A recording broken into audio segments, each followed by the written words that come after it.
আসসালামু আলাইকুম। এই তো ফার্স্ট টাইম রাজমা রান্না করব, তো এটা কখনো আসলে আমি করি নাই। তো যাই হোক, সন্ধ্যার সময় ভিজিয়ে রেখেছি, এখন মোটামুটি দেখি এগুলো ফুলে উঠেছে। এখন ছিলে রাখছি। কালকে আল্লাহ বাঁচালে দেখি স্কুল বন্ধ আছে, তো একটু চিংড়ি মাছ দিয়ে করব, দেখি কেমন হয়। তো সেটা আপনাদের সাথে অবশ্যই শেয়ার করব, যে ফার্স্ট টাইম ট্রাই করছি, দেখি কেমন হয় আর কেমন লাগে। এই তো রাজমাটা আজকে রান্না করব, দেখা যাক কীরকম লাগে। আসলে আমার যেহেতু আগে করি নাই, তো একটু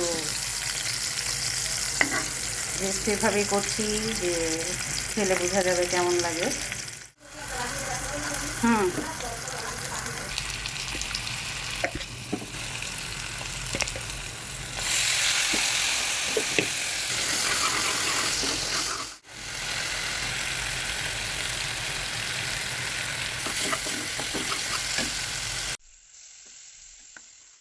দেখা যাক। অনেকক্ষণ তো ভিজিয়ে রেখে তারপর ছিলে রেখেছিলাম, তো কেমন সিদ্ধ হয় জানি না। অনেক আগে মনে হয় একবার কাকে আমার জানা কে যেন ট্রাই করেছিল, সেটা বলেছিল সিদ্ধ হয় না। তো তখন হয়তো প্রসেসটা জানতাম না আমরা। তো যাই হোক, অনেকক্ষণ ভিজিয়ে রাখলাম, তো এখন তো ফুলে উঠেছে সব সিমের বিচি, বড় বড় সিমের বিচির মতন। এখন দেখি কেমন হয়।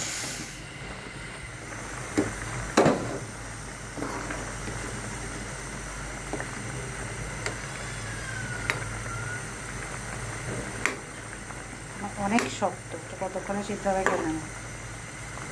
আগুন কমায় দিয়ে রাখি, কমায় দিয়ে রাখছি। এই এখন হয়ে আসতেছে, তার মানে আরেকটু হবে। এই যে হ্যাঁ, হয়ে যাবে হয়ে যাবে। আমি ভাবছি একদম শক্ত থাকবে নাকি। এখন একটু ঝোল দিয়ে আবার করতে হবে। আর একটু ঝোল আর ধনেপাতা দিয়ে এবার একটু ঢেকে দিলাম আগুন কমিয়ে। তো মোটামুটি আগুনটা একটু কমিয়ে তারপর ঢেকে রাখলাম, তো হয়ে আসছে প্রায়। এখন নামিয়ে ফেলবো।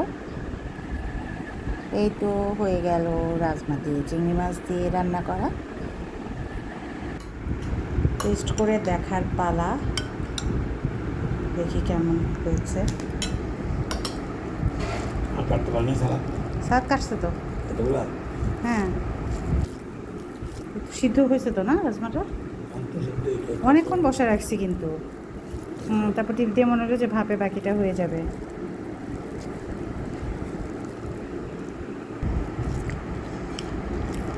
মজাই হয়েছে। আর একটু মজে গেলে মনে হয় ভালো হতো, কিন্তু অনেকক্ষণ রাখতে হয়। তাহলে আমি অনেকক্ষণ আগুন কমায় দিয়ে রাখছি, যে আর একটু হলে একদম সফট হয়ে যেত। তো ভালো থাকবেন সবাই। এই তো যাক, একটা জিনিস শেখা হলো, খাওয়া হলো। আসলে খাওয়া হতো না আগে, এখন খাওয়া যাবে। আল্লাহ হাফেজ।